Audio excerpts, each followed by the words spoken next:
So I love being positive.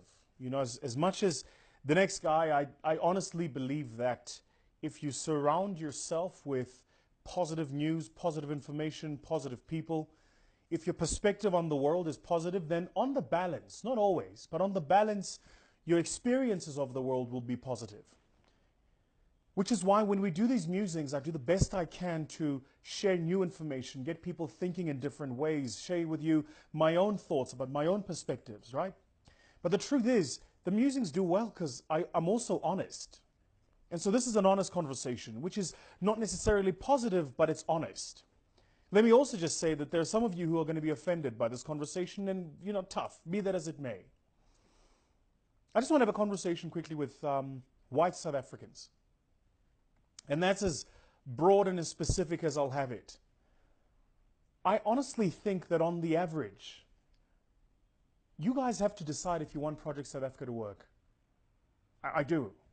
And I imagine there's some of you watching this going, oh, how can Vusi say this? I'm offended.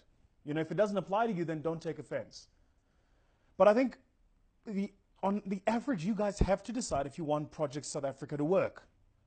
Here's the evidence. We're in 2018, which means we're 24 years into our democracy.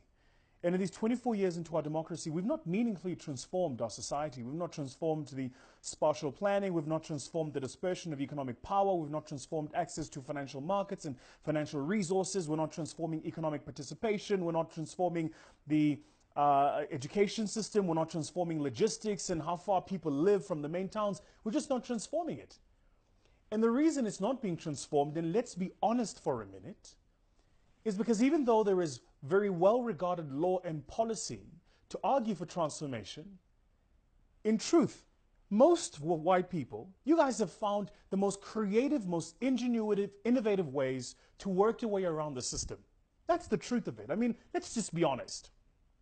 Whether you want to call it fronting when it comes to ownership and employment equity in organizations and businesses, or you want to look at what they do in preferential procurement when you lock black businesses out because they can't get good pricing mechanisms. All of that is this very well-constructed, sophisticated mechanisms, even legislation, regulation. Now if you look at the regulation to participate in markets, it's different to the regulation that was there when the firms, which are now white, were started. So the black guy starting a business in today has to pay a premium to operate with a regulatory environment that you've written, but you're 40 years in, and he's starting day one. These are all very clear and deliberate attempts to thought transformation. And I think the truth is this, and it pains me to say this, but I think the truth is that the average white person thinks the miracle of 1994 was not a miracle. I think you guys just think it was just like, oh, it was just an event. No, it was a miracle. I don't think you fully appreciated how close we came to a civil war. I don't think you have. I don't think you fully appreciated how close we came to losing this entire country. I don't think you have. Because if you had done, black people wouldn't need to consistently remind you of the need to transform. They just wouldn't do it. Today in our fund, we work with entrepreneurs, predominantly, not exclusively, but predominantly black. And it's easy to see why it's hard for them to get into the supply chains of big white businesses. First, they ask you to bid for work. And by the way, we now have case studies where when they ask you to bid for work, they have long since chosen the white service provider who's going to do the work. They're just asking you to bid because the procurement policy says we've also got to give opportunities to black businesses. So they ask you to bid for work. You go in and you bid. They give you this long, drawn-out, strewn process because in hope there is a hope that you're going to give up somewhere in the way. But let's imagine you've got grit and you keep going.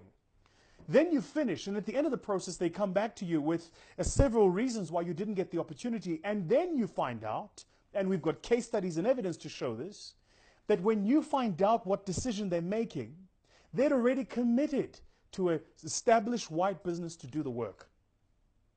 I think, guys, just decide if you want it to work or not. I don't think people understand this, and it's in my book, so I'll make the point again. Any society that locks out the majority is not sustainable.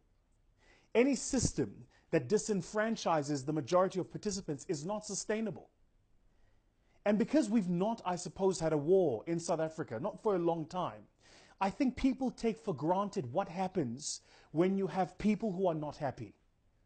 In fact, the truth is the war started. It's quite subversive at the moment, but it started. What do you think land grabs are? Land grabs are people saying the institutions you've put in place don't work for me, so I'm going to go take it. It's starting as land grabs. It won't stop as land grabs. So this is a plea.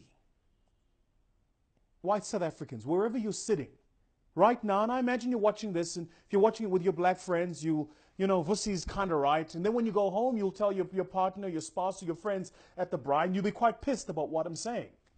But I have a responsibility, to be honest, because I love my country and I want to see it work. White South Africans, make a decision. Do you want it to work or don't you want it to work?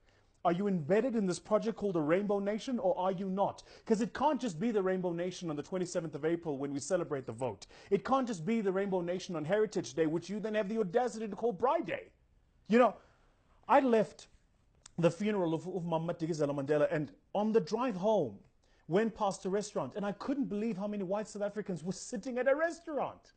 Full. It was brimming with people.